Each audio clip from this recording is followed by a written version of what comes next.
গলে আজ থেকে শ্রীলঙ্কা ভারত সিরিজটা শুরু হলো। প্রথম দিন ভারত শেষ করেছে 2 উইকেটে 288 রানে। বৃষ্টিবিঘ্নিত দিনটা যে পুরোপুরি শুভমান গিলের দলের, এটা স্কোর কার্ডেই বলে দিচ্ছে। ভারতের ক্রিকেট ইতিহাসে এটা 600 নম্বর টেস্ট ম্যাচ, সেই হিসেবে আলাদা একটা গুরুত্ব তো রয়েছেই। তবে তার চেয়ে বেশি গুরুত্ব সম্ভবত না, নিশ্চিতভাবেই ওয়ার্ল্ড টেস্ট চ্যাম্পিয়নশিপের ফাইনালে ভারত খেলতে পারে কিনা। এই যে আজকের দিনের খেলাটা হলো প্রথম দিনে, সেইখানটাতে মোমেন্ট অফ দ্য ডে এর আলোচনায় সেই ওয়ার্ল্ড টেস্ট চ্যাম্পিয়নশিপের কথাটা একটু আগে বলে নিতে চাই। ওয়ার্ল্ড টেস্ট চ্যাম্পিয়নশিপের এই মুহূর্তের পয়েন্ট টেবিলটা খুবই ইন্টারেস্টিং। সেখানে বাংলাদেশ আছে 4 নম্বরে, ভারত আছে 5 নম্বরে। অস্ট্রেলিয়ার বিপক্ষে ম্যাচটা তো বাংলাদেশ এখন জয়ের সুঘ্রাণ আমরা পাচ্ছি। যদি বাংলাদেশ এই ম্যাচটা জিতে যায় তাহলে আমরা 4 নম্বরেই থাকবো, এবং যে পয়েন্ট পার্সেন্টেজ আমাদের অ্যাচিভমেন্টের জায়গাটায় থাকবে সেইটা শেষ পর্যন্ত ধরে রাখতে পারলে তো ওয়ার্ল্ড টেস্ট চ্যাম্পিয়নশিপের ফাইনালি বাংলাদেশ খেলবে।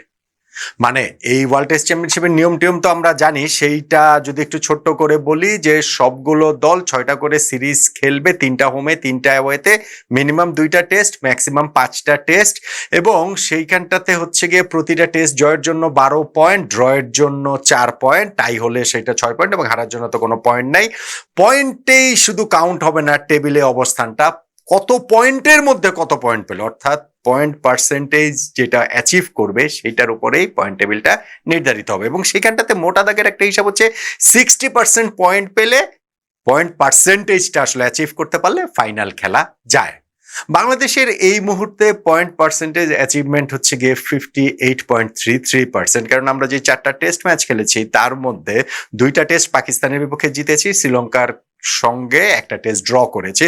জিম্বাবুয়ের কাছে যে আমরা টেস্টে হেরে গেছিলাম সেটা আবার ওয়ার্ল্ড টেস্ট চ্যাম্পিয়নশিপের অংশ না। ফলে ওই 2 সিরিজের 4টা ম্যাচের মধ্যে 2 জয় 1 ড্রতে আমাদের পয়েন্ট পার্সেন্টেজ অ্যাচিভমেন্টটা ওই 58% হওয়াতে আমরা 4 নম্বরে রয়েছি। ভারতের এখানে পয়েন্ট পার্সেন্টেজ অ্যাচিভমেন্টটা হচ্ছে গিয়ে তাদের 48%, সেইখানটাতে তারা রয়েছে টেবিলের 5 নম্বরে।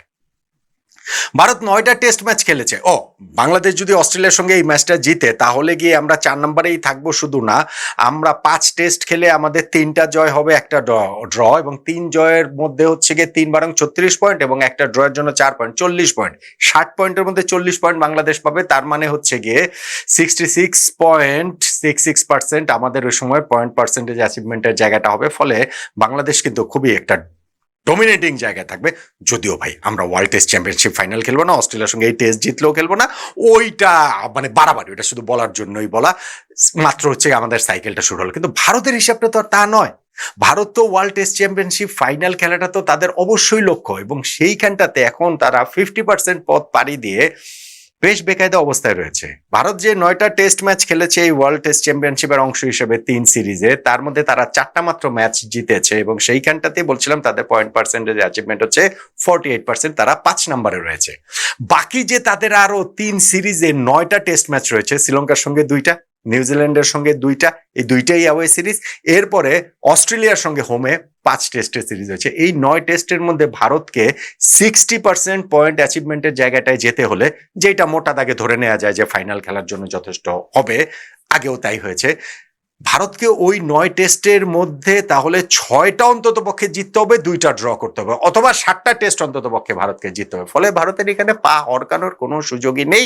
শ্রীলঙ্কার সঙ্গে এই যে 2টা টেস্ট তারা খেলছে সেই 2টা টেস্টই তাদের জিততে হবে, মানে ফাইনালে ওঠার লক্ষ্যে ওয়ার্ল্ড টেস্ট চ্যাম্পিয়নশিপের জিততেই হবে।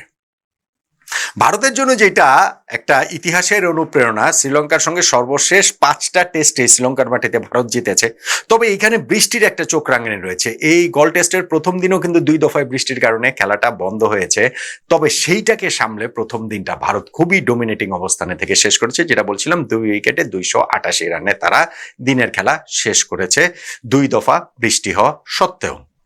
ভারতের ইনিংসের শুরুটা হয়েছিল যশস্বী জয়সওয়াল ও কেএল রাহুলের তাদের ওই ওপেনিং যে পার্টনারশিপটা, 47 রানে টস জিতেছিলেন তাদের ক্যাপ্টেন শুভমান গিল, আগে ব্যাটিং এর সিদ্ধান্ত নিয়েছেন, এবং একেবারে প্লাসিক ব্যাটিং উইকেট, যেইখানটাতে পেস বোলারদের জন্য কিছুই ছিল না, স্পিনাররা টার্ন পেয়েছেন, এবং সময় যত গড়িয়েছে টার্ন তত তাদের বেড়েছে। 3টা সেশনের টার্নের ভেরিয়েশন আমি দেখছিলাম যে একটা রিপোর্টে 3.8 ডিগ্রি, 4.2 ডিগ্রি, 4.5 ডিগ্রি, এইটা সামাল দিয়ে ভারত দিনের খেলাটা যেভাবে শেষ করেছে, যেটা এবং শুরু থেকে শেষ পর্যন্তই তারা ডমিনেট করেছে। শুরুতেই 47 রানের ওপেনিং পার্টনারশিপ ভেঙেছে। জয়সওয়াল যখন রান আউট হয়ে যান, ইনফ্যাক্ট সেই রান আউটটাতে একটু স্পোর্টিং স্পিরিটের কোয়েশ্চেনটা আপনি তুলতে পারেন, কেননা ওই KL রাহুল অন ড্রাইভ করেছিলেন, মিডনে ফিল্ডারের দিকে যাচ্ছিল, বোলার ঝাঁপিয়ে পড়ার চেষ্টা করেছিলেন এবং সেইখানটাতে নন স্ট্রাইকার এন্ডের জয়সওয়ালকে তিনি একেবারে ফেলেই দেন। ওদিকে রানের জন্য ছুটে আসেন KL রাহুল, জয়সওয়ালের তো আর সুযোগ ছিল না। ফলে কিপারের কাছে যে বলটা দেওয়া হয়, কিপার একটুখানি ডিকাবেলা তিনি তার ক্যাপ্টেনের দিকে তাকিয়ে বোধহয় ওই যে স্পোর্টিং স্পিরিটের কথাটা ভেবেই বেলসটা ফেলে দেন, রান আউট হয়ে যান এখানে যশস্বী জয়সওয়াল। রান আউট হওয়া ছাড়া এই পার্টনারশিপটা আসলে ব্রেক করা যাচ্ছিল বলে মনে হচ্ছিল না।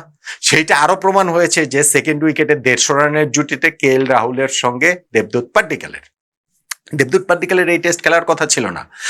সাই সুদর্শন ইনজুরিতে পড়েছেন বলেই তিনি প্রায় 2 বছর পর টেস্ট টিমে সুযোগ পেয়েছেন এবং সুযোগ পেয়ে ভারতের 19টা টেস্টের একটা অপেক্ষার অবসান ঘটালেন। 3 নম্বরে নামা কোনো ভারতের ব্যাটসম্যান টেস্টে সেঞ্চুরি করলেন 19 টেস্ট পরে। সর্বশেষ সেটা 2024 সালে চেন্নাই টেস্টে বাংলাদেশের বিপক্ষেই শুভমান গিল সেটা করেছিলেন 3 নম্বরে নেমে সেঞ্চুরি টেস্টে। ফলে দেবদূত পাড্ডিকাল নিজে সুযোগটা কাজে লাগিয়েছেন। 2 বছর পরে এরকম হঠাৎ যে সুযোগটা পেয়েছেন, সেখানে দারুণ একটা ইনিংস তিনি খেলেছেন এবং KL রাহুলের সঙ্গে তার একটা খুব দুর্দান্ত পার্টনারশিপ হয়েছে। যেই পার্টনারশিপটা আসলে একটু শেষ হয়েছে অদ্ভুতভাবে। শেষ হয়েছে বলতে হচ্ছে কি, KL রাহুল হাতে তার ক্র্যাম্প হয়েছে, ফলে তিনি আর কন্টিনিউ করতে পারেননি। এর পরে 77 রানে তিনি রিটায়ার্ড হার্ট হয়েছেন। বাকি এরপরে হচ্ছে গিয়ে শুভমান গিল ক্রিজে এসে জয়েন করলেন এই দেবদূত পাড্ডিকালের সঙ্গে। গিল অবশ্য 16 রান করে তিনি আউট হয়ে গিয়েছেন। ঋষভ পান্ট তিনি শেষ পর্যন্ত ওই অবিচ্ছিন্ন পার্টনারশিপটা গড়ে তুলেছেন। 131 রানের নট আউট রয়েছেন দেবদূত পাড্ডিকাল। ফলে ইন্ডিয়া প্রথম দিনটা খুবই ডোমিনেটিং একটা অবস্থায় থেকে শেষ করলো।